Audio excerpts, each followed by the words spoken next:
time you're on the top of the leaderboard and you don't wanna lose it, It's I get not tough it. versus time. But I'm on a $138,000 life right now. Oh shit! Oh shit! Oh shit! Oh my fucking god, this is Oh, why did I waste this no. time? So I didn't plan on putting over 45 hours into WARDOGS beta this weekend, but after doing everything there is to do in the game, I think I finally know exactly how I feel about it. And somehow, even with some potential issues that might show up, this might be my game of the year. Everyone's going to come away from WARDOGS with a different story. These are how mine went, so let's talk about it. So always the biggest question going into these betas, alphas, whatever you want to call it, is am I going to be behind? And that's going to be something I ask myself in early access as well because, again, of my schedule. So Friday night I got on, joining with the guys and cats, and I'm mostly focused on recon. I, was providing Overwatch and, pushing the hot zone. Recon is still my favorite role in this game, and it's usually my role I play in every other game that offers it. And one crazy thing about it is I didn't really feel like I was behind. I actually felt like I was keeping up, which was a good thing.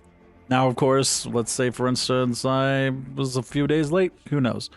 But one of the cool things about this game is I got hooked so bad I stayed up to 3 a.m. I usually don't stay up late anymore for gaming. But, I woke up the next day and I was immediately ready to get back into it.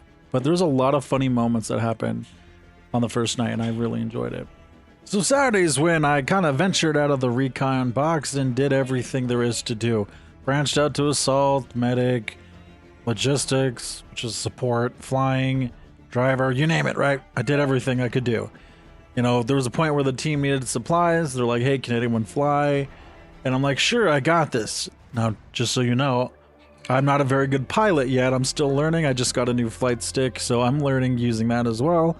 And let's just say I practiced a little bit, but it doesn't really transfer over when it's on the line, and ended up crashing about 4 or 5 helicopters. But eventually I did decide to just drive with the transport truck, I guess is what it's called.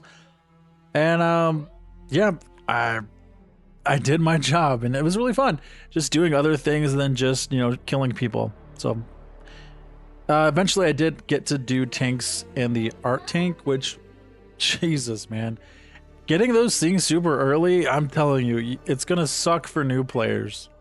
But some concerns from the previous test are still there.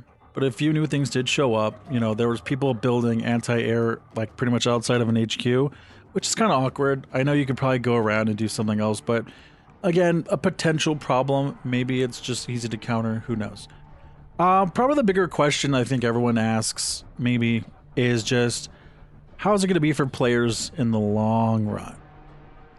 A few days in the beta, some players already had enough money and progression to repeatedly buy tanks and havocs and you name it. But what's gonna happen when, let's say, a couple weeks go by, everyone's pretty much high level, and you want to try the game? I think that's pretty much like what people's sentiments are for the game, is like, so what's gonna happen with late and new player experiences? And I think honestly that just really comes down to the community server you play, or if you play on an official server. But we probably won't really get that answer until early access, when we actually have no more wipes. So funny enough too, which I've never experienced it till the beta, was my voice chat wasn't working in game. And one thing about it is when it's not working, the game feels very empty. It feels really weird. Like you just hear your thoughts. But Friday night wasn't working and Sunday didn't work at all. There was plenty of workarounds that people were mentioning, but every time I tried doing it, it just didn't work. So I ended up spending a lot of time on Discord, which again, I'm not opposed to it, but having those kind of options in game, I'd rather use it, you know what I mean? It's like playing a horror game and it's like, hey, please use in-game system.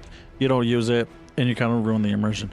But again, it's obviously a beta. It's going to get fixed. So that's just something I ran into. So now we're on Sunday, probably the craziest day of the whole test, because honestly, I felt like I was done. I've explored everything there is to do. Beta was ending, so what's the point of grinding, right? I'm going to be honest with you, I ended up spending another 8 hours in the game, and I finished off around 74 with almost 45 hours played. Highest branch was Recon with 19, which I know probably there's a lot of people out there with better progress. I don't give a shit, I'm just saying. WARDOGS rewards you for pretty much everything you do in game, which is one of the coolest things about it. It's really a true sandbox, but some of the progression does drag. Higher levels still, when you get the higher ups, you start getting like armor piercing rounds. Didn't get to really test them yet, but I finally unlocked one of them. But again, I still have those big questions coming out with just progression in general. Is like, when progression gets wiped, am I going to be excited to do it again?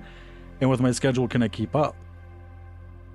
So after all the time I spent on WARDOGS this weekend, I still want to play it even right now.